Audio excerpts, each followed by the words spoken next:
If she had only been ugly,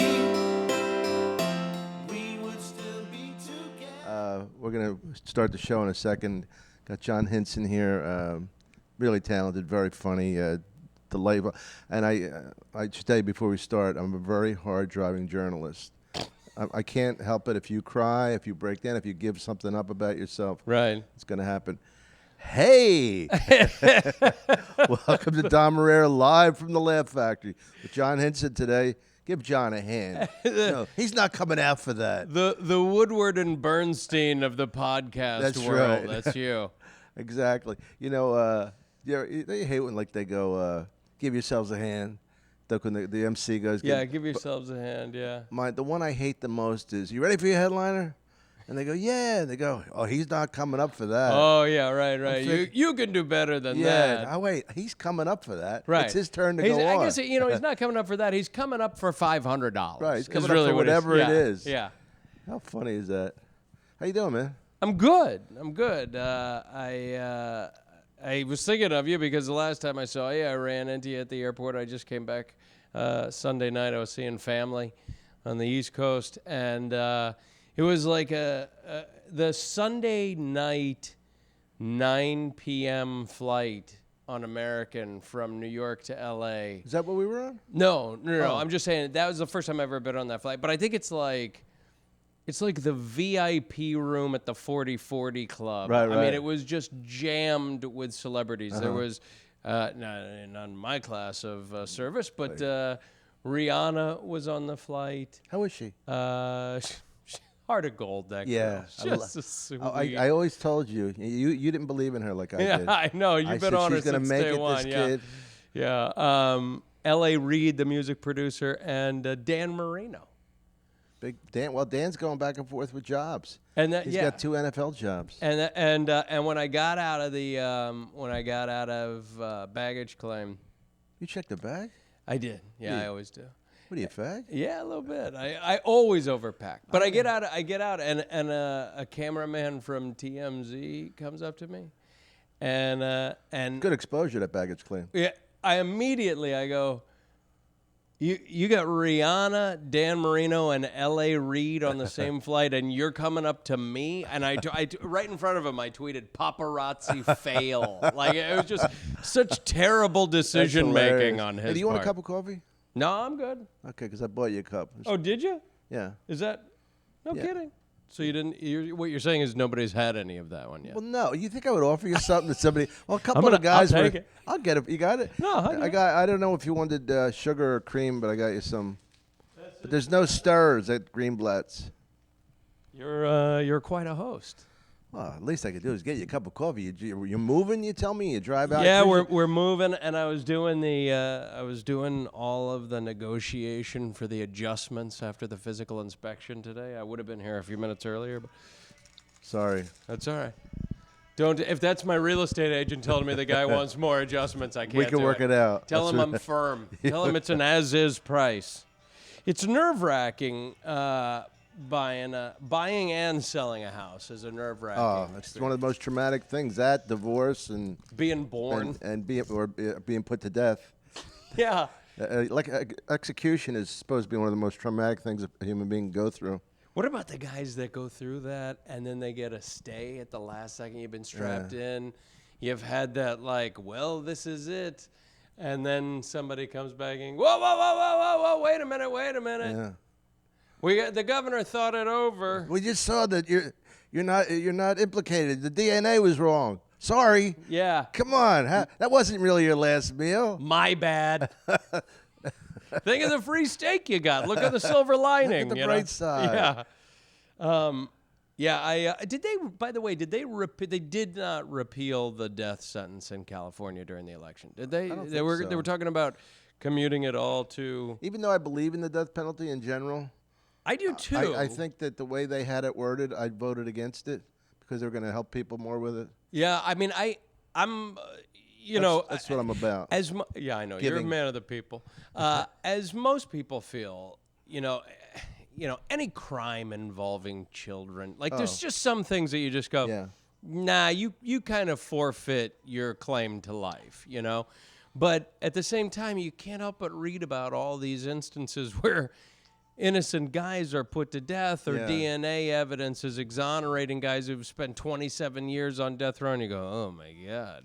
I know. I mean, I think child molestation, to a certain extent, to a certain extent, meaning like, well, I mean, did the kid get off? Yeah, the kid. First If of the all, kid enjoyed it. good point, because a lot of the things. I mean, Sandusky was a horrible monster, but some of those kids were adorable. Yeah, I mean, who can? Yeah, it's like leaving a plate of beignets out on a table. You're gonna fault me for picking one? Those little tight scout shorts.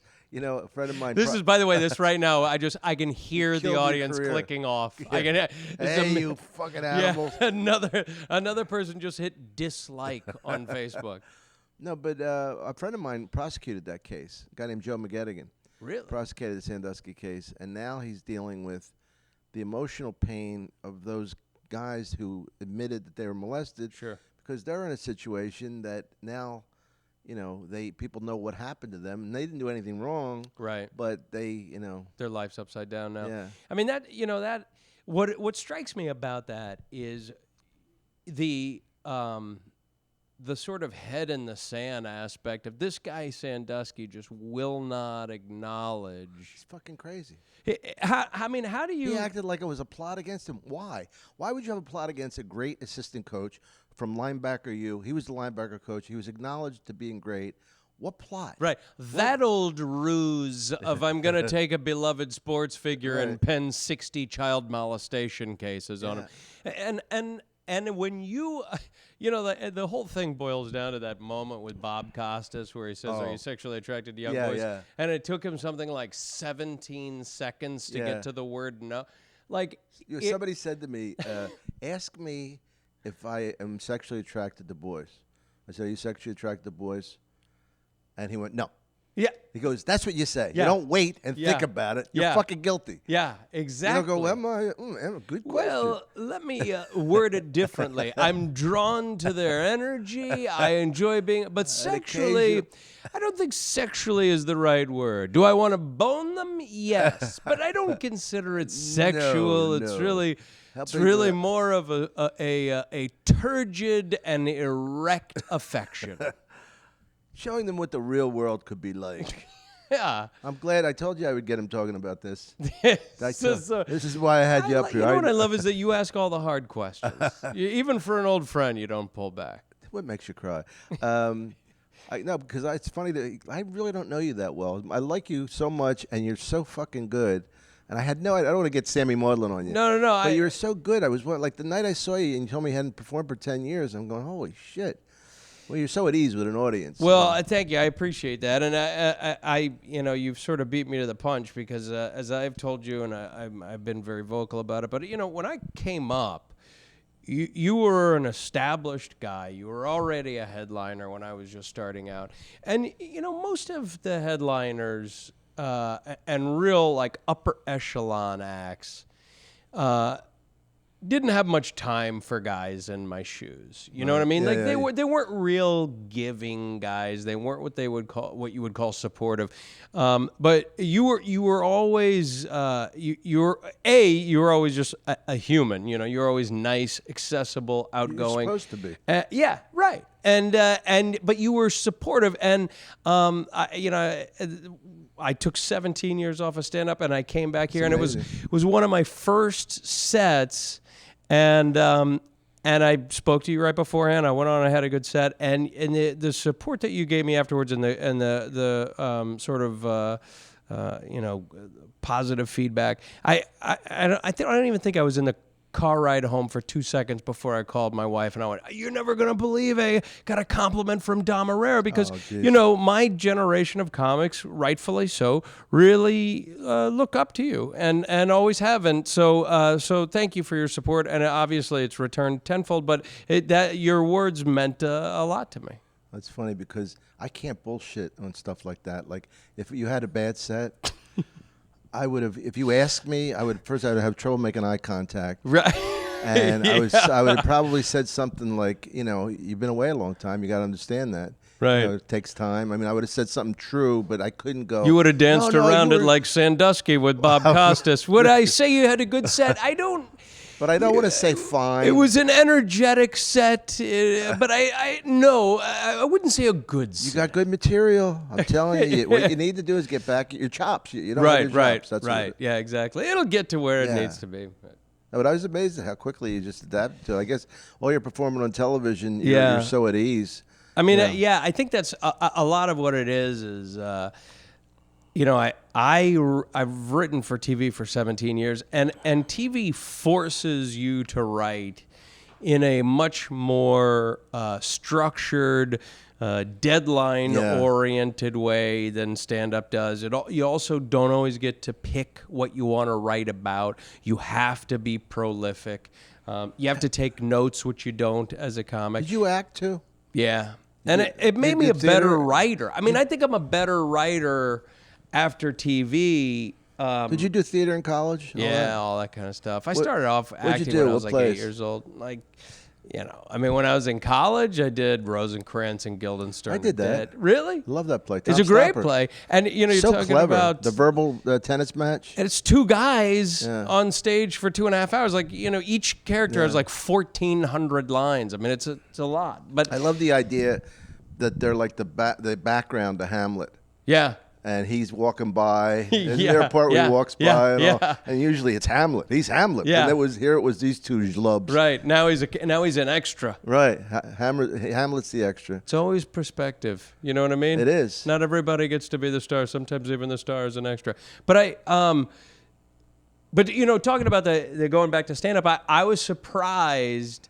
I thought the layoff would have hurted me. Yeah. Hurted me? I thought the layoff would have hurt me. It hurt my grammar. I thought the layoff would have hurt me, but it didn't. I feel like I'm better after writing for TV and continuing to perform. Yeah. Well, you know what I do now, which I as a game I'll play. I'll go on Twitter, and I'll have somebody give me a topic, and then I set a timer, and I write as many jokes as I can on that subject within 5 minutes. And I feel like I should be, within 90 seconds to 2 minutes, I should be in the process of writing a joke. And I can generally write 2 or 3 in 5 minutes. But it's a really good exercise to keep yourself sharp. You know who I do it a lot with? Wendy Liebman. She's a great joke writer. She and I play on Twitter all the time. The thing I noticed was a lot of times when people have a layoff, they're worried so much about the material that they forget that they can be silly. Right. They can have moments where they're goofy. They can have moments, and I think that when you lose that confidence to be silly, it's really hard to do stand up because then it looks like it's kind of rote. Yeah. Yeah. Like that like those corny sets on TV. Do you do the talk shows? Every once in a while, but I never, I mean, they always want to know what you're going to talk about, but I always try to avoid doing material on it. That's That's what's great about Craig Ferguson. Right. You don't have to do material. Right. They ask you for material, but he's so fucking wacky that he just goes off. I've never done his show. Yeah, it's fun. I like him. He's a good guy. Yeah, I like the younger, the second group much better than the old. Fallon and I like Fallon. Kimmel. I did Fallon about a month ago. Kimmel is terrific. Dave and Jay I'm kind of bored with them now. It's especially Jay. Oh my God. Yeah, that's he tough. was so good. It's so tough. I mean, he's one of those guys that, I mean, look, nobody wants to speak ill of Jay, but when you look at when you. And I think I'm about to join you, but when you look at everybody always says this about Carson was that he was such a good listener and he made his guests look so good. You know what I mean? He didn't mind setting you up. No, he loved it, and he loved he was a great laugher and right. And a lot of people don't realize it's just as hard to set somebody else up and make them look good than it is to go for a cheap joke. I mean, to be a selfless performer is not easy. And all too often you turn on some of these shows and you feel like the guest is getting in the way of the host making jokes. Yeah, I used to feel that way on Conan, that he was competing with me. Right. And I'm thinking, it's your show. I'm a guest on the Conan O'Brien show. How much more can it be your show? Right. Why are you competing with me? Just relax. let me be funny and join me and whatever. If you want to top me, great. But I mean, Right. you know, like I felt, and he said to me one thing that was really funny, because he's so like hip and Harvard and everything and on the edge. I did a joke about Irish women, right? Now I wrote the joke in Ireland, and I performed it in Ireland, and they weren't offended by it, but he got offended by it. Yeah. Really? Yeah. I couldn't fucking believe it, because he said to me that when we went to commercial, I went over to the panel. I think we did a couple things, and then I was going to be on the second break too.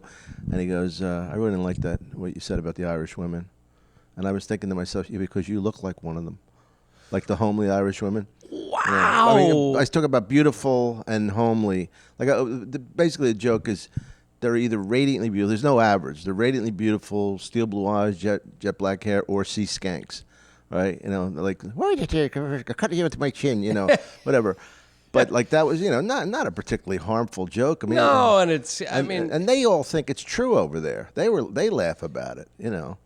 well, you know what shocks me about that is, as a comedian, who gets offended by any joke? At this point, yeah. I mean, honestly, you know, I'm a believer, and I think you probably are not far off in thinking that if handled properly, literally anything can be funny. Yeah. Like you can take the darkest topic in the world, and if you execute it, because all we are as comics is really just trying to, it's called, you know, there's a phrase, Socratic irony, which means, you know, you are challenging a point of view by taking it. Yeah. You know, by holding it up for being so ridiculous and adopting it as if it's yours. Yeah. And I got in trouble once on Wipeout. You know, we're always trying to up the... Somebody was complimenting you on that today, because he said, I can't believe he can make that show so funny. Well, that's nice. And we got a very talented staff, and you know, we try very hard to entertain on two levels, because you got to entertain the kids, and then you want to entertain the adults that are watching, the parents that are watching with kids, and you know, the stoners who are watching, and so you're trying to play two different levels. And there was a bit where I was supposed to be like Columbus discovering the New World, and I had discovered an obstacle, and I punched up the bit to read this way. To my co-host John Anderson, I go, hey John, I discovered a group of savages putting the finishing touches on a crude structure, and I purchased it from them for a handful of covered marbles and a blanket smothered in smallpox. And when I did it on the stage, you know, we shoot it in a studio, everybody laughed. 4 executive producers laughed. It went to Endemol, where 4 executive producers watched it, laughed. Right. Went to ABC, where the executives watched it. Went to Standards and Practices, where they watched it. And then it aired, and we started getting all of these complaints from the indigenous people of America. Native American, saying that it was, you know, that was genocide and it was biological warfare, all of which is true. But I felt like saying, come on, do you think I'm making light of it, or do you think I'm trying to highlight how awful it was by bringing attention to it? I mean, do you honestly think I'm belittling it? Yeah, right. Or can you not recognize that I'm making fun of America for doing that? Yeah, I mean, look at the Jews, how they've been persecuted. I'd rather not. But I mean, they're like some of our best writers, Right? And they always, you know, make Holocaust jokes, and nobody thinks the Holocaust is funny, Right? No, I mean, nobody fucking. Well, like Hitler did, but he's a unique well, case. he had his own. He was a very good painter too. Yeah. Remember that from the producers? Hitler was a better painter than Churchill. He was a better dancer than Churchill. But like the Daniel Tosh thing was here. Right. Remember that was Sure. about the rape joke Yeah. and the whole thing, and it was so ridiculous because, I mean, Daniel he apologized because he didn't want to hurt anybody. Sure. and I mean, what can you say? But it was so stupid because it was just one woman who got offended. But he asked, "What do you want to talk about?" And some guy said rape, and the woman goes, "Rape's not funny." Now, she might have, if she had said something like, "Hey, could you please not talk about that?" or something, maybe it would have changed. I don't know. But Daniel, they made such a fucking big deal. You know why the big deal was? Because he's famous. Right. They wouldn't have made a big deal out of some hack coming up here going. They go. He's a hack, you know. No, and like the Michael Richards thing. I mean, obviously nobody would defend the guy, but have I seen worse stuff in a comedy club? Absolutely. Yeah, And it never became national news because the comic wasn't famous. Well, I did a thing the other night. They really got. I really lost them. I was on behind a black act named Dion Cole. He's a writer for Conan, and he said he was doing all racial stuff. And sometimes I like to bust balls about that. You know, remember Paul Mooney? Yeah, sure. Paul Mooney and Damon Wayans were talking about how black guys this, white guys this, and I went on stage and I go, in the end, it really is better to be white. I mean, we really do. I mean, we actually get the hot white chicks. You guys think you do, but you get the skanky bleach blondes with the cellulite. Right. But, you know, live that fantasy. But anyway, you know, so I always, like, they laughed at that, and I never thought about the racial thing other than a joke, you know. And I said, he said something, what does a white man not want to do with a black man? With a black man? And I said, and I'm on stage, I says, I know, live with them. Right? And they went, ooh. And I said, what are you oohing for? Yeah. I said, who here has moved into a black neighborhood? Black people move out of black neighborhoods. You know what I mean? And, like, you know, I'm trying to be funny. I know these topics are, but I had to, like, tell them. First of all, I told them to blow me, which is really weird. You know, really good comeback, clever. Right. I don't know how a whole audience can blow one person. It's versatile. It applies to so many situations. It's a go-to. It's really, yeah. Finally, I got them, but they were offended. No, and you also got to say, it's not like you made that joke in somebody's office in the middle of a day out of context.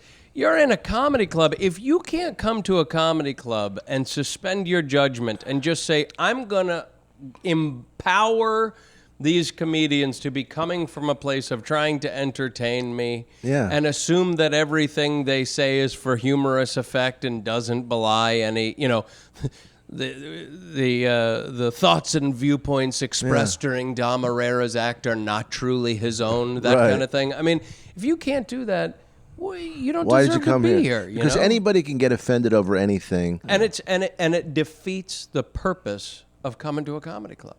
I mean, no humor can withstand being put under that judgmental a prism. No, then it becomes not humor. Do you do corporate dates? You know, it's so funny. I was just talking to, you know, my manager, Rory Rosegard. Oh, we were just talking about that, and he was like, you got to have 50 clean. And I was like, I'm not there yet. Yeah, I got to. Well, good. At least you knew it. You know, how about 15 clean and some improv? You know what I mean? And maybe a Q&A. But I haven't gotten back on the corporate bit. It's very hard, especially because, like you said, comedy clubs are turf. Right. They came to our turf. When you go there, you're on their turf. Right. And I had the police, Beverly Hills Police Association. Lady calls me up just like a week and a half ago. She goes, I just want to go over material. You can't do any sexual, racial, gay, or religious stuff. I said, have you seen my act? Right?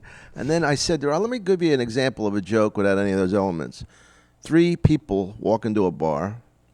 The bar person tells them the specials. They order salads because they eat healthy, non-alcoholic drinks. They pay, they seem happy with it, they leave a good tip, and they go. Yeah. That's a joke. Yeah. Because there's nothing, yeah. You know, nothing funny. It's like, okay, thanks for sucking it out. You know, you just reminded me of when I was starting out and I was doing colleges. I had this David Cohen from this company, Dancing Bear. The guy was like the worst college agent in the world. But he was, I mean, I say worst, he was incredible because he was so tenacious. He would just wear colleges down into booking you by calling them 11 times a day. But where'd you start, John? I started out in Boston, and then I moved to New York within like 12 months. But he booked me in a college. First of all, he would do this kind of thing. He would go, hey, do you want to do, SUNY Plattsburgh in February? And I'd go, yeah, SUNY, it's New York. How far can it be? Well, it's like a half an hour from Canada. You know what I mean? And I'm driving there in February. I had no idea.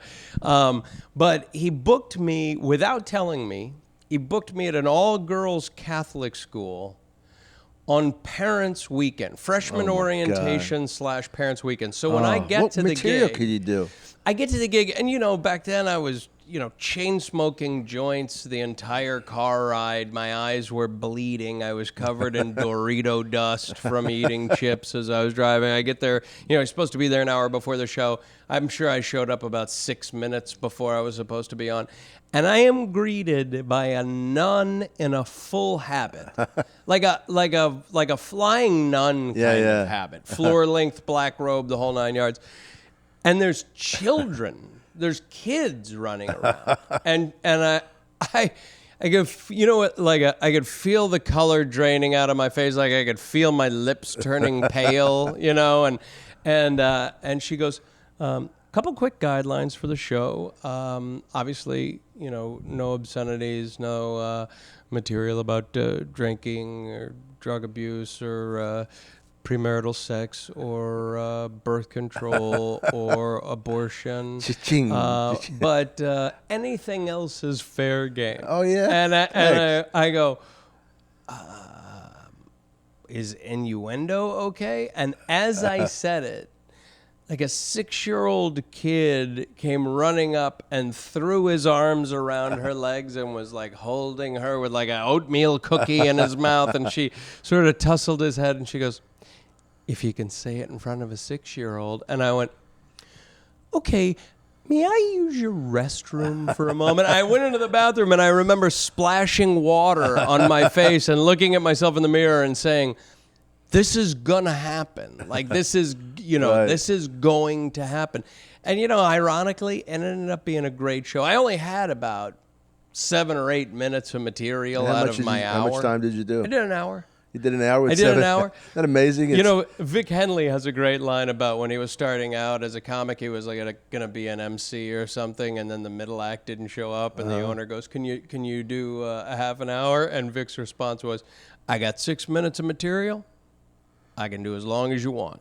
But that's what I did. I took the material that was clean, and I worked the crowd.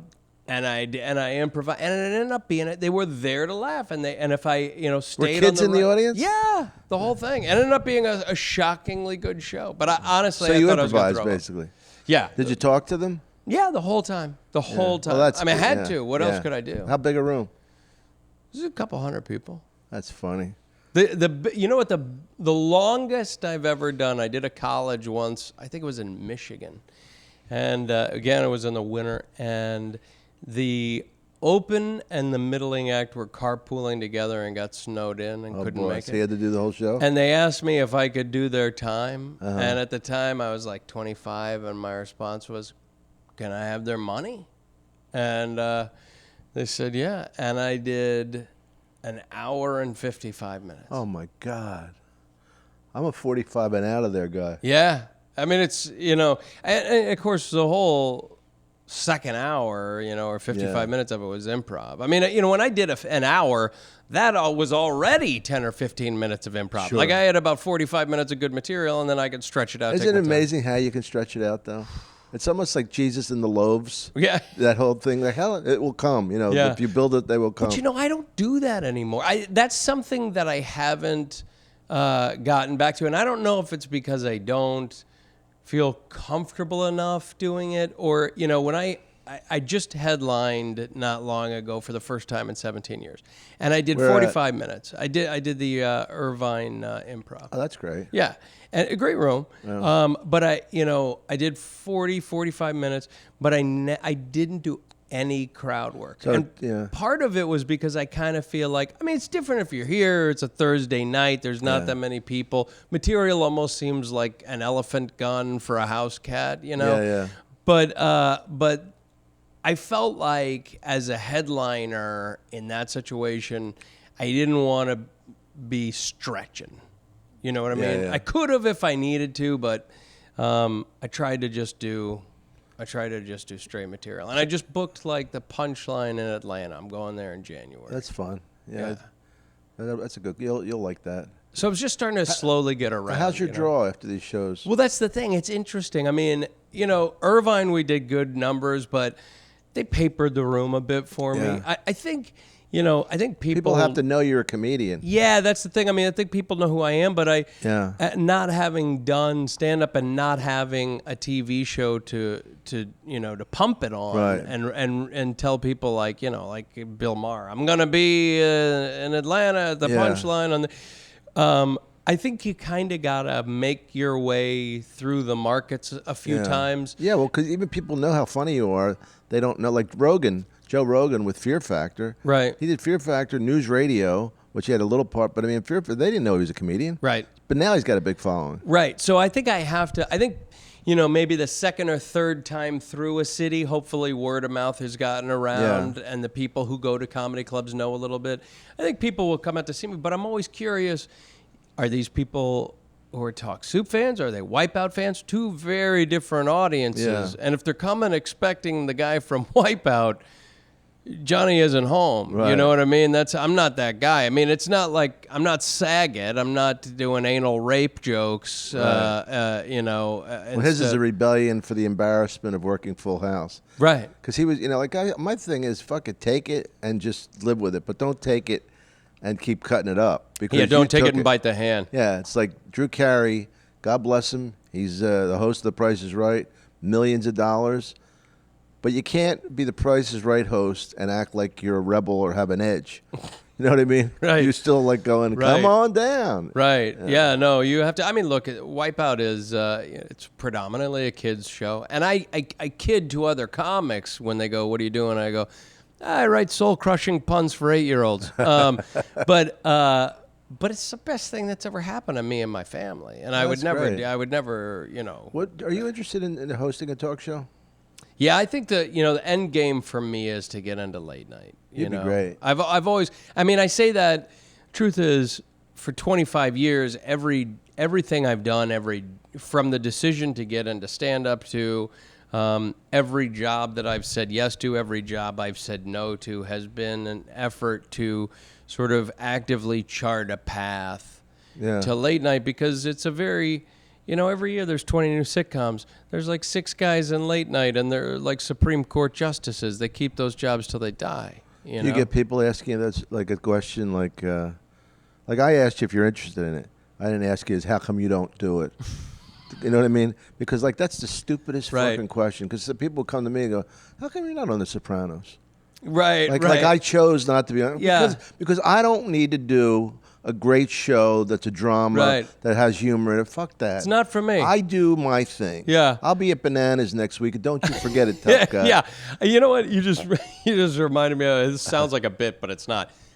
My father, I dropped out of Boston University. Oh, I love this bit. I remember it from I dropped out of BU my sophomore year to do stand-up. Must have loved that. Right. And my dad at the time was on the Board of Regents for Public Education in Massachusetts. So it was just a disaster. God. And you what? You're going to what? After he had thrown away $50,000 in tuition for 2 years. So he would call me occasionally with advice, in his infinite knowledge of the entertainment world. Right. And this is a verbatim conversation that I had with my dad in maybe, I don't know, early 90s.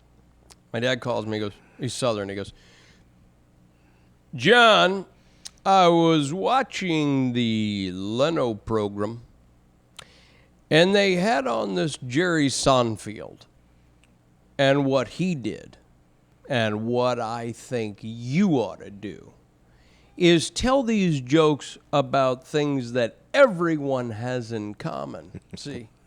Because that way when you say your punchline, everyone laughs. And I honestly had no idea how to put it in perspective what he was trying to say. So this is what my response was. I go, that's like me calling you and saying, I was reading this Fortune 500 magazine, and they had an article about this Sam Walton and what he's done with these Walmart stores. And what I think you ought to do is get yourself a store where everyone shops, see? And then put one of those stores in every single city. And there's a long pause, and he goes, just trying to help. How's your relationship with him? It's good. I mean, my dad is a Where's he from in the South? He's from. He is from. My mother was from Hot Springs, and my dad's from Fort Smith. Where's that? It's What state? Arkansas.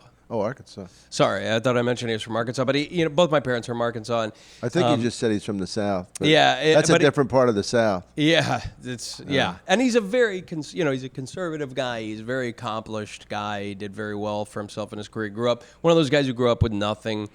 Child of a Depression era person, and grew up with a work ethic that just doesn't exist in my generation. Don't you think it's amazing how people that we kind of New York, Boston are elitist about?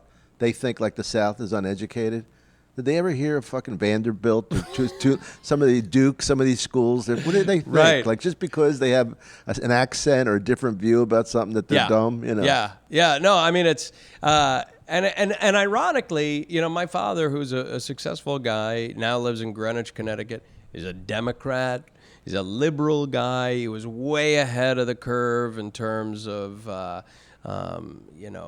race relations and civil rights, and he was on the board of Howard University for a long time. I mean, I have a lot of admiration for my dad, but he's cut from a different cloth, and for me to become a comedian, it was like telling him that I was joining the circus and was going to guess weights for a living. Like he just didn't. It was very hard and it still is very hard for him to. It's like a step above clown college. Yeah, and he doesn't understand. There's no way to put into a frame of reference to judge my success. You know what I mean? Does he have any idea how successful you are?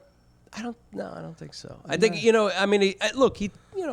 happy for me, thinks I've done well, but I think I think he looks, you could say, well, I've been very fortunate in my career that, I've been host of 2 shows with sort of a cult following that I've been able to sort of be the creative driving force behind. His viewpoint of that would be, you got blackjack twice. You know what I mean? And so good for you, but it has no bearing on whether or not you're going to get blackjack in your next hand. Right. There's no sort of sense that there might have been a relationship. You're only as good as your last joke. There's no momentum. Yeah. And not only that, but just that there's an element of luck to the whole thing. Right. And when Wipeout ends, I'm sure it's a question in my dad's eyes whether or not I'll ever work again, Yeah, you are lucky. You're lucky you're talented. Well, I mean, you work at it, and you try, but I wish, I wish that he was able to get it because I remember not long. I mean, my dad doesn't watch Wipeout. I don't know that my dad's ever sat through an entire episode of Wipeout. We're going into our 6th season, and there was a time when I was visiting him where we had the #1 show on broadcast television for the week. Wow. And he was saying, man, this thing, my dad's thing, this is a God's honest truth.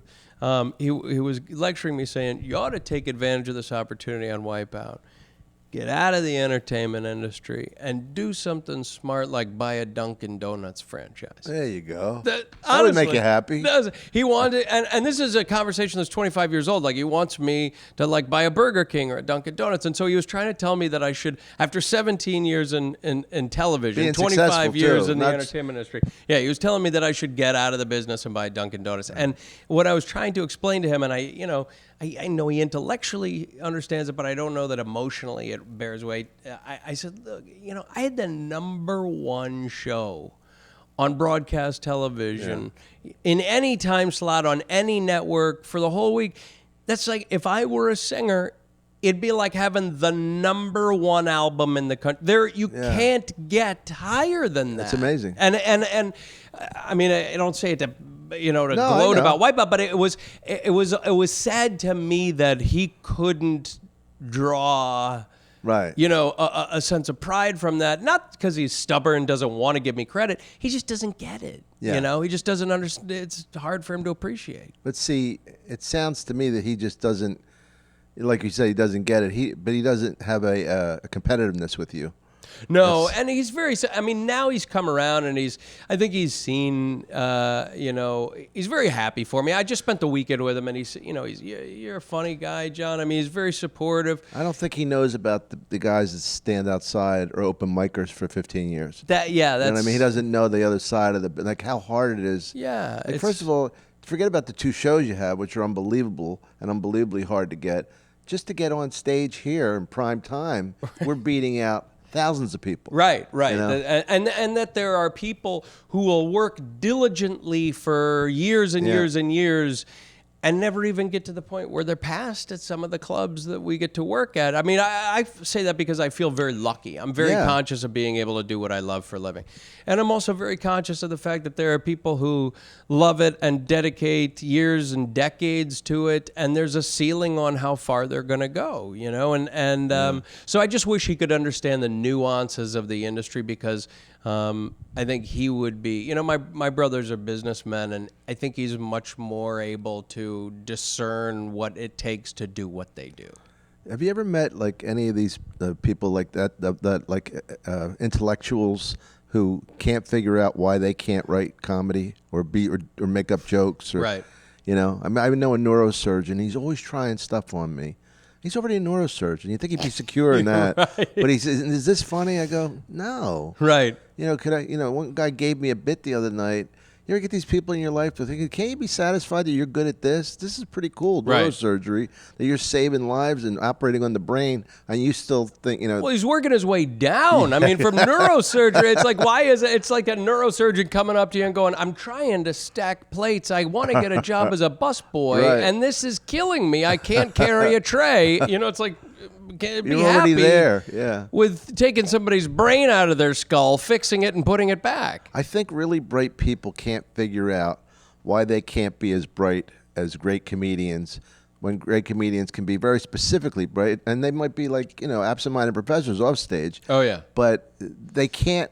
They don't get it. They don't get that it's a different kind of intellect. Yeah. That wit and clever. You know, like when you said about writing those bits. There are guys that never could write those bits. Forget about in 5 minutes. They couldn't come up with them. You know? Your brain's got to work a very specific way to do comedy, and like you said, it doesn't mean you're. I mean, you know, when people say, you know, why are you a comedian? I used to jokingly say, because I'm not good at anything else. I mean, you know, this is it. That's all I got. You know, I don't have. I'm not a Renaissance man, you know. I know. A friend of mine's a musical director. He was with Cher, and he was with a bunch of people. Just did a Pink video, and I was at his house, and he went into this crawl space on the ceiling and put a bulb in. But he had to crawl into this like really claustrophobic space, and knew how to do the wiring. And I thought, what a fucking man! What a grown up! Right. I wouldn't have any idea how to. I wouldn't even know I had a crawl space. Yeah. Right. You know. I mean, I feel the same way you do about how lucky. Like people can say you're good. It doesn't matter. However I got here, whatever. It's so fucking great to, you know. Like I overslept for a spot at 9 o'clock at night on a Saturday, and I got there on time. But I mean. I said, how do you oversleep for a 15-minute spot?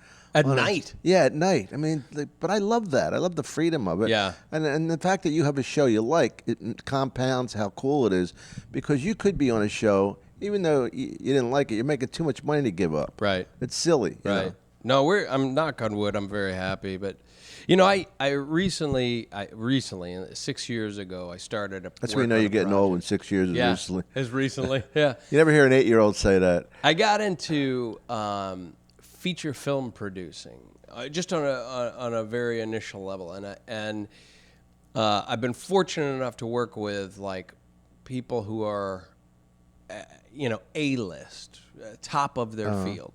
And it's such a different industry. Oh, yeah. And it's such a different set of skills that it's been fascinating to sort of do. It'd be like somebody doing a ride along with a comic, you know, as they go and do 6 sets on a Saturday night at 3 different clubs, and they're bouncing around. I mean, I honestly feel like a fly on the wall watching these people that are really remarkably accomplished and learning, just soaking it all in. But what do and you learning. do? Like, I understand the word producer, but what do you actually do? Well, it's a crazy story. 6 years ago, my best friend from high school is an FBI agent. And Now I see the connection. yeah, there you go. So anyway, good story. Good to see you, Don. Good to see you, too. Thank you. You can do better than that. Let him know. He's not coming up for that. He's not leaving for that. My buddy from high school was working with a guy that he'd been telling me about for years, and he said this guy is known within the FBI as being the greatest undercover agent in the history. I thought you were going to say the funniest FBI yeah, guy. yeah, this guy, he should be a comedian. He's like Kevin James with a badge. This guy is a phenomenal FBI agent, undercover FBI. It's 27 years undercover, and normally an undercover Everybody agent, knows him. Yeah, he's one of the most popular undercover people. All the gangsters know. They love him. They all come by. They send a drink. So this guy, what's remarkable about him is a normal undercover agent leads one identity at a time. Some guys lead one identity for their entire undercover career. This guy led as many as 6 different identities simultaneously, speaking different languages, playing different nationalities. Wow. He's a Cuban guy that immigrated so he can pass for any Latin ethnicity or Italian American. Greek. And he's so I started to get to know this guy, and he has a remarkable story. He took down the entire Gambino family single-handedly. He's, other than Donnie Brasco, he is the only undercover agent, the only law enforcement official to ever be proposed for membership in the mob. They were going to make him. Wow. And it's a dangerous life he lives. Yeah, well, he's retired now, but I was talking to him, I was getting to know him, and I was just so fascinated by his story that I said, Jack, I think we can make a movie out of your life. And he was like, Johnny, I love you, kid. You're the guy that makes funny faces on TV. You're not a movie producer, but I was like, I'm telling you, it's a movie that you want to watch so that you can see it yourself. It's that kind of story. Yeah. And so I wrote up a treatment, and I sent it to Steven Soderbergh through I knew his wife, Jules Asner. We used to work together at E! And she said, look, I'll pass it on, but, don't get your hopes up. Mm-hmm. Months went by, and all of a sudden he calls me out of the blue and goes, can you be in New York day after tomorrow? And I flew into New York, and my undercover agent buddy and I met with him. And he signed on to be the executive producer, and he put us together with double feature films of people that did Pulp Fiction and Aaron Brockovich. Wow. This is the team to start out. This is the team that just did Contagion. I mean, they're phenomenal people. And so I'm a producer on the project, which basically means you do everything from grooming the script, giving notes on the script, selecting a screenwriter, attaching talent, helping casting, choosing a director, etc. Now, I couldn't be lowered on the totem pole in terms of experience. I get into these meetings with people, and I'm literally waiting for somebody to go, black 2 sugars. You know what I mean? Like, people are looking at me in these meetings like, what is a Talk Soup guy doing here? Like, this was my idea. I'm the guy that came up with it. But after 6 years, the movie industry moves at a glacial pace. I know. But after 6 years, it looks like, we're finally getting to the point where we're hopeful the movie's going to be made in 2013. Do you have the finances? Yeah, we just got the financing offer, good. and it was cast contingent. We got the, Benicio del Toro is attached to star as this guy because he's, Latin and can pass for Italian, and he has the acting chops to play 6 different characters. Oh, that's cool. That's a cool story. But at least you explained what a producer does. Well, that's, I didn't know what a producer did. Well, because it's like a manager. Like Rory's your manager. Right. Now, like, it's so vague what that means. Does he pick you up at the airport and tell you you're funny at Giggles? Right. Or is he really, like, managing your business? Right. Like, whatever. It's kind of like the architect of, you sort of shepherd the whole project creatively on every front. And so to learn from Michael Schamberg and Stacey Sher and Steven Soderbergh has been such a gift to watch people that are just, to watch Soderbergh give notes on a script you feel like it's like a master class. cool. It would be like the equivalent of saying, I signed up for a stand-up class through the Learning Annex, and lo and behold, Seinfeld is teaching it. You know, I mean, you just go, wow. I'm being grandfathered into all this experience. So that's for me, that's a really exciting thing to learn, because their mind works a specific way, a way that mine doesn't organically. So I'm trying to. You know who's going to be really happy learn that. about this? My dad. You got it. Yeah. Now you're finally doing something. You know, I pitched an option, a show about my wife and I opening a donut shop to make my dad happy. No, I you think didn't. I did. Did you really? I did. Yeah, we're supposed to shoot a pilot for it soon. But I think Is your wife an actress? My wife's a comedian. Who is she? Not a stand-up comic. I mean, she does stand up, Oh. but she came out of the Chicago improv world. Her name's Right. Jill Benjamin, and she and Seth Meyers were comedy partners for years. Did two-person sort of Mike Nichols, Elaine May wonder if I show know all her. over the world. She's fantastic. We do shows at they're closing it now, but the Improv Lab next to the Improv on Yeah, yeah. Melrose, we do monthly shows there, and. She's amazingly funny. Very, very That's so talented cool. comedian. But And you're not competitive? no, I don't That's know. great. We I was with a woman who was an actress, Lisa Mendy, and I love her, but it was really hard at the beginning because she was so competitive with me. And I'm thinking, I don't care if you get a series. I want you to get one. We'll have more money.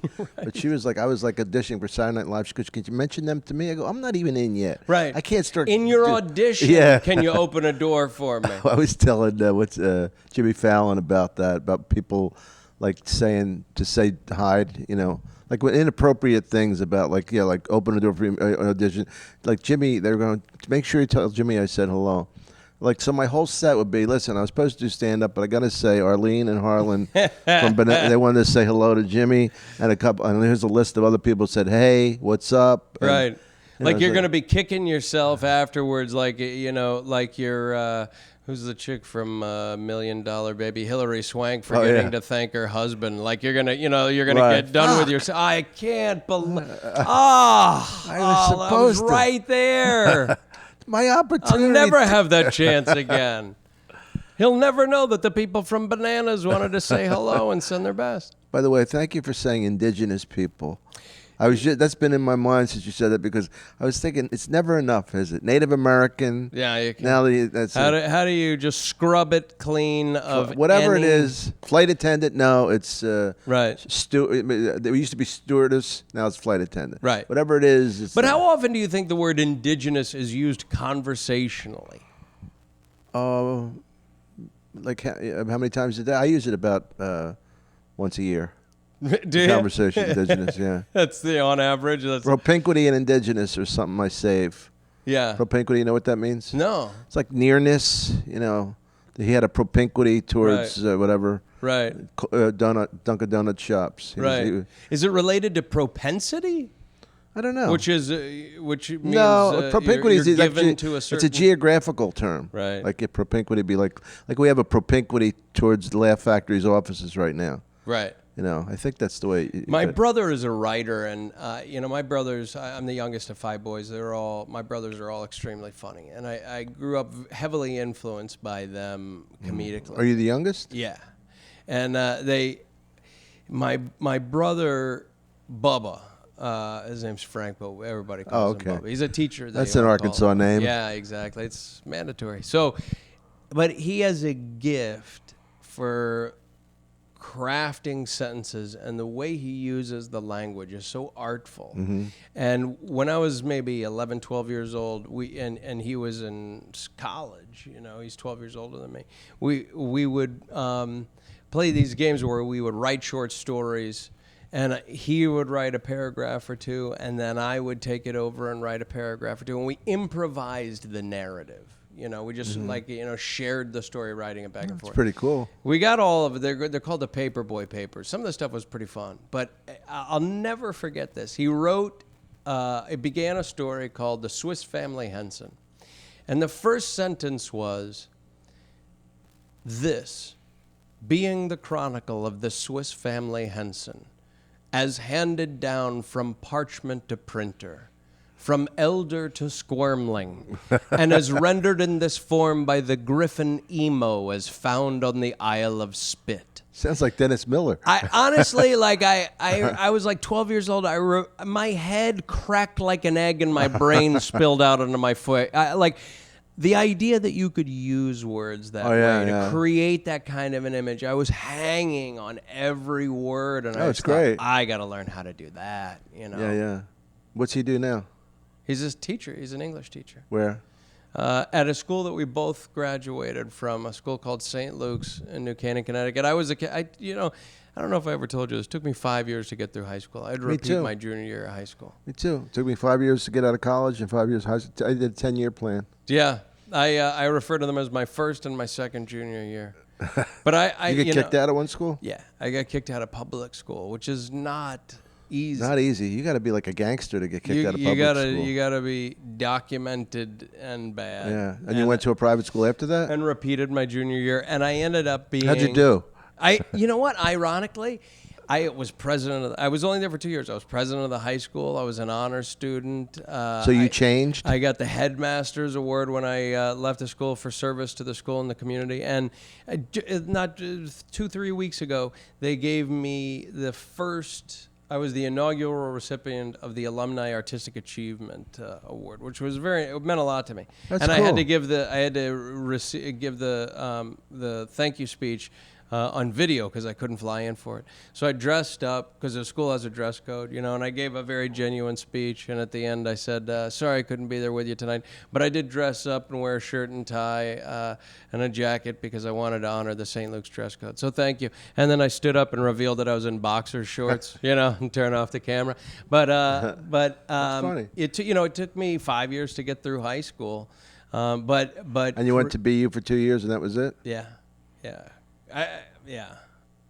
And were you in plays at BU or just in Boston in general? No, I was in plays at BU.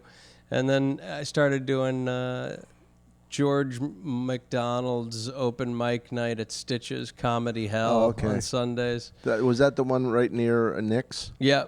No. Where It was on Commonwealth up on the BU campus, the old Stitches. Okay. And then I started at Nick's and, you know, the Cambridge Catch a Rising Star. And I think I'd done maybe 10 We never open met in mic Boston, nights. do we? Huh? I never met you in Boston. I knew you, but I don't think, nobody knew me back then. I was like the same era of comics like Tom Cotter, Greg Fitzsimmons. Rogan. Was Bill Burr in that group? I didn't know Bill, but boy, I tell you, man, that's a guy that I've met him once or twice, but God, I love that guy as a comic. He's great. That's a guy who I sort of discovered now that I've gone back to comic. How often do guys like you and I sit on YouTube and look at other comics? But I went through a day or two where I looked up every video on Bill Burr I could because he's a guy to me that is powerfully funny. My favorite line that he said was, "Fuck the Liberty Bell." I just thought it was so funny because he did this rant. I don't know if you ever heard about it. And what happened was we were doing a radio shows. They had a whole big nighttime show at an amphitheater outside of Philadelphia in Camden, New Jersey. And I went on. It was like thousands of people, and a couple people booed. And I'm from Philly, right? Wow. But they were drunk, and I didn't take. And I told them, I says, "Hey, you boo, fuck you. I'm making $12,000 in 10 minutes. Go back to your mother's basement." Right. You withered arm, fucking AC/DC T-shirt, and that was it. And the crowd was good. Bill goes, he said to me and another person whatever he goes, they booed Dom Irrera. He tells me, I go, Bill, don't worry about it. He goes, fuck them. And he went out and did this. You got to look it up on. I'm gonna go right as soon as I get home. Yeah, just Bill Burr rant. It'll come up. But he's talking about Philly. He goes, fuck Philly. He goes, Donovan McNabb, I hope he gets 2 ACL injuries. He goes, you haven't won since Gerald Ford. The Flyers haven't won since Gerald Ford was president. You're such racist. You honor a fictitious. You had Joe Frazier here. You didn't say a word about him. You honor Rocky Balboa. And fuck the Liberty Bell. Fuck the Liberty Bell. Why is it? It's so like, what did the Liberty Bell ever do? Yeah. When I look at a guy like that, it sort of brings in, it sets the bar, because that's a guy who strikes me as being having absolutely no self-awareness. You know what I mean? Like, he just is what he is. He doesn't have a lot of ego, or at least not, his act doesn't, you know what I mean? He's not real self-conscious. He is what he is. If it comes into his head, it comes out of his mouth. He doesn't analyze it a lot. It just is what it is to him. And he is very good at being himself. And that's a very difficult thing to do. I mean, most people, when they're going to put something out there to the whole world, they start looking at it and thinking it and tweaking it. And I think that guy, it's just boom. It's like Louis C.K. It's the way my mind works, and I'm sharing it, and I'm not changing it for anybody. Right. I don't have the ability to be anyone else for anyone. Well, he has an indigenous wife. Oh, I didn't realize. Well, can't be perfect. No, I'm kidding. Actually, he has a black girlfriend who's great. Who's and they're very beautiful couple together. He couldn't be whiter, she couldn't be blacker, but right. They're very good together. Listen, if she can put up with. Oh yeah, she's from comedy. Her dad was a producer. Yeah. That's it. How do you? I mean, like, my wife's a comedian, but. I don't understand how a guy like you've been doing comedy for what, 30, 35 years? I mean, 1980, I passed the improv. Okay, so yeah, so you whatever that is, 32 years. So I didn't. I mean, I was an actor before that. But it's that's a lot of people work their entire life and don't spend 32 years doing the same thing. Oh so, yeah. The question is, how does somebody like you marry a banker? Or somebody who has absolutely no connection to a creative world. I don't understand how that would work. I don't know. Yeah, you get kind of bored. I want to marry a nurse at this point, now that I'm getting older. Yeah. Somebody to change my bedpan. Right. No, but I agree with you. It's very hard. It's and I end up falling for some of these waitresses, and they're really, really young, but they're all aspiring actors and comedians, and I like people in my field. I don't. Yeah. I mean, I would like to, I couldn't imagine being with an accountant, but a doctor or something like that, I could. You talk about hitting on waitresses. It reminded me of years ago when I was just starting out. I was doing a club, and there was a waitress there that I had a crush on. We had been flirting all week long, and I found out she had a husband. It was like a plumber, like a blue collar. Oh yeah. And I told one of my brothers, I said, I'm thinking about messing around with this broad. She wants to mess around. And he gave me a piece of advice I'll never forget. He goes, you sleep with a guy's girlfriend and you get a black eye. You sleep with a guy's wife and he hits you in the head with a shovel until you're dead. And there's a lot of truth to that. Yeah, I mean, I did it, and I didn't do it knowingly until after I was already in love with her. She lied to me and told me she was single with one kid. She was married with 2 kids.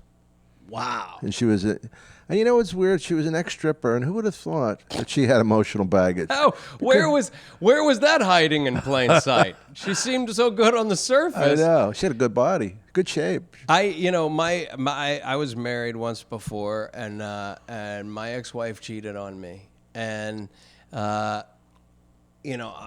45 years old. I'm a grown man. I got a good job. I got a kid. I got a lot to lose in life, but honestly, if I get the opportunity, I'm beating the living shit out of that guy. I honestly, I feel I like... thought you were going to say her. No. I mean, people point out all the time it was her. She's the one that betrayed you. They didn't even stay together, did they? No, they're married. They are? They're married, yeah. He left his wife, and he's got 2 kids. He left his wife. She divorced me, took half my dough, and they got married. She took half your dough after she cheated on you? Yeah. How the fuck is that fair? Not trying to provoke you. No, and believe me, I got a lot of material about it. I mean, my theory is I'm getting my money back even if I have to get strangers to pay me to talk shit about you, But do you hate her? It's even, I've never met the guy, but my thinking is, and I feel like guys will understand this, you don't fuck a guy's wife and not think that you got a beating coming to you. Yeah. You know what I mean? You just don't. Yes, he was. I would say that's a valid quote. Right? I mean, you got a fucking beating to you. Don't cross a man on that level and think somebody's just going to be an adult and say, well, what can you do? That's cool. Nah, she is hot. I understand. I feel like he's got a beating coming, and if I ever get the chance, I'm throwing. And that's good that you won't let that go. I honestly can't let it go. As successful as you are, I can't let it go. That's good. And if I get the chance, I mean, that's why you're funny, my friend. If I say it, I say it now because there's a good chance that someday you're going to read about it. And she said to me, she goes, you're going to get arrested. You could lose your job. And I said, you know what, man? I've never been arrested before. If I get arrested for assault, so be it. What's going to happen? Guy, I'm going to have to do age, some community service. I'm going to have to pay a fine. I'm going to go to an anger management class. The satisfaction for scratching that itch. I mean, it was 6 years ago. Suppose you find out he's a martial artist. Oh, hey, guys, I mean, and I told her, I just said, look, God bless you. Go on. Why did she get happy. fucking money for cheating on you? California, man. That's it's fucked unbelievable. up. I let her know. I was like, just tell him if he sees me, we're going. I got to. I don't have a choice. Right. I feel like I don't have a choice. Yeah, I hear you. It's a fucked up thing, and I know it doesn't make any sense. It's not a rational thing, and I know it's a bad decision. He violated your life. Exactly. It's not just about and the you sex. just don't get to do that and walk. A guy's living in a house that I paid for half of. You are taking a fucking beating, and then we're even. That's the way I look at it. Vicious beating. Yeah. I mean, just one good solid. Now, would you sucker him or tell him you were there? It's a good question. I put it this way. I think suckering, and I'll tell you why, because you don't deserve to get hit back. I was going to say, and the other thing is, the whole thing caught me by surprise so much that I kind of feel like part of it is like, didn't expect that, did you? You didn't think you were going to get hurt that badly just now, did you? I think you should sucker him because he doesn't deserve fairness or respect because he didn't give it to you. No, he's got it coming. And I feel like, look, if you're ever in a restaurant and you see me drop somebody like a dirty shirt, you're going to know why. You're going to know why. But I feel like that's the least I feel like he's got to know it. He's got to know it. So they're still together, huh? Yeah, they got married like a couple of weeks after I sent my last check. How about that? Sure. Those cocksuckers, they were waiting. You talked to her? No, not in years. But your kid is with this wife? Yeah. Well, that's good. Makes it a lot cleaner. And that's the thing. I mean, I moved on. My life is so happy. I mean, I have everything I've wanted. This was in life 6 years and more. ago? Yeah. And where'd you meet your wife that you have now? We worked together. Improv love? No, she was working I was producing a project, and I hired an assistant at the time, and she was, wanted a job that gave her some hours while she was auditioning, could work around her schedule, and we got to know each other for a series of months and never acknowledged that there was this sort of brewing chemistry. And when it finally came out, we started one conversation on the phone that went from, I don't want to be the guy that hits on his employee, and she was like, and I'm not the kind of girl that hits on her boss, and so it started. The conversation began with, we can't do this. This is the kid's not right, and we can't move forward. That conversation ended with, so we go to Mexico for 5 days, see how it goes. Yeah, honestly, and we went to Mexico for 5 days. And, she moved in a few months later, and we got married a couple of years after that. And that's great. Found out we were pregnant on the day that we were leaving for our honeymoon, and got a great kid. That's the thing. My life is so much better now. I mean, honestly, it was a favor, my wife cheating on me and getting divorced, because I was in an unhappy marriage that I wish I could tell you to let it go, but then I wouldn't be true to myself. Would you? I mean, do you understand absolutely, the position? Yeah. And I would say that the advice would be to let it go. Sure. Every emotional, every psychological thing I've ever read. Yeah, the thinking man's advice would be to let it go. But I would fucking punch his lights out. But I do think the important thing is to sucker him, because he doesn't deserve. Listen, man, I'm telling you right now, this is me, and I've been. Put your hands up. Yeah, fuck that. No.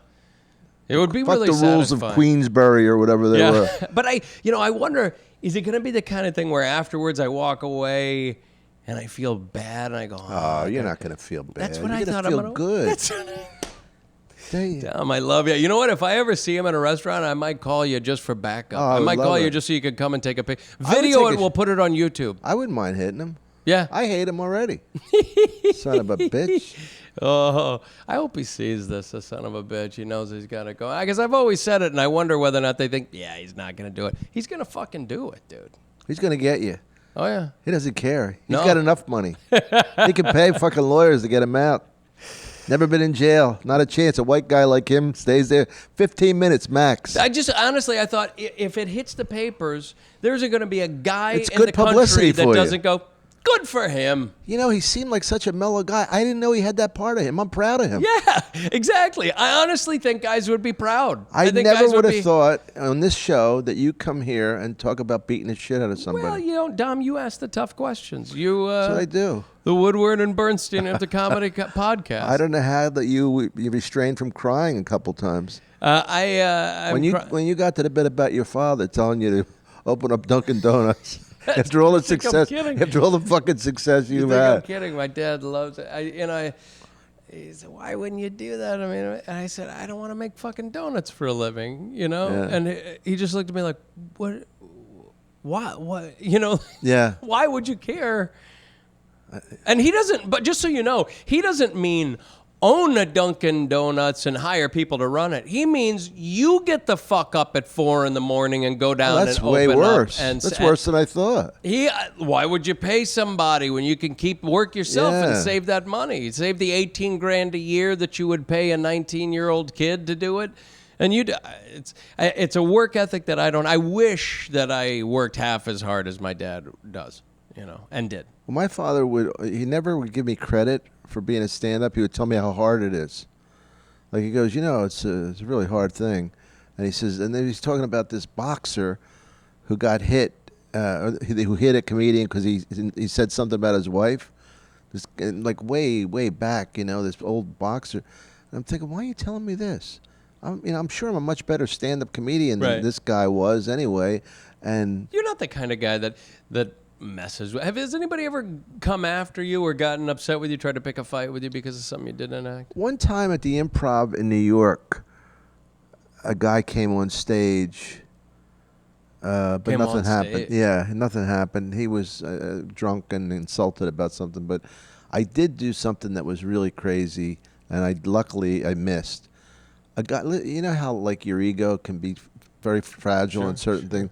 A guy went like this to me. He looked at me. He had popcorn, and he just went like this, and just threw a piece of popcorn. Right now, harmless. I got the mic stand, and I went for his head. I mean, this is fucking lunatic. The mic stand's so heavy, big piece of steel. Right. And I went, you motherfucker.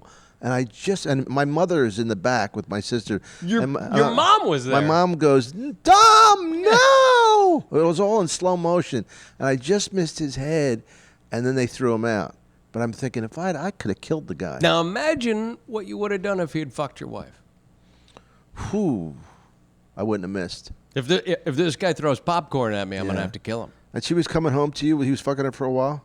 Yeah, she would come home, tell me she was at work late, kiss me on the mouth, tell me she loved me, go upstairs and sleep in our bed. After she blew him, she Yeah. kissed you on the mouth. Yeah. I'm not trying to provoke you. No, I mean, honestly, here's what I, because I'm remarried, and I was in a bad marriage. We weren't very intimate in it, but 6 years, never even looked at another woman, and I honestly just feel like, no matter how unhappy I would be in a marriage, no matter how little sex there was, I don't have it in me to do something like that. Yeah. That's a lot. I mean, to live with that kind of duplicity, that kind of Yeah, I did it. I don't have it in me anymore. I'd never do it again. But your instincts are good. It's scary, man. It's Yeah. scary to think that. I mean, because this was a long-term thing, like 4 or 5 months they were together, and that. Oh, I never did it with somebody else. Well, the other one I did, but I mean, I did it with somebody. I cheated on my wife. Right. But her and I are great friends. Her daughter lives with me now, so it all worked out. Oh, so she took it well. Her daughter. I mean, she doesn't live with me. She's like my daughter, not Right. like a lover. Yeah, that would That'd be be really, a little weird. Oh boy. Move over, Woody Allen on line 1. Oh, we better wrap, man. But you were great, Dude. Thank you so much. We've been trying to make this happen for a long time, and I'm going to say it again at the risk of overstating it. You are a guy that I've always looked up to, and your support of me has been deeply appreciated. And going back to hey, John, blow me. going back to stand up, honestly, reconnecting with guys like you, guys that I always respected, that I looked up to, that inspired me, has been like really like the bright spot of doing this. So thank you very much. Thank you. I hope you come back. Yeah. Love anytime. you, brother. Thank you. That was great. And thanks for the coffee. Thank you, everybody. See you next week. See ya. If she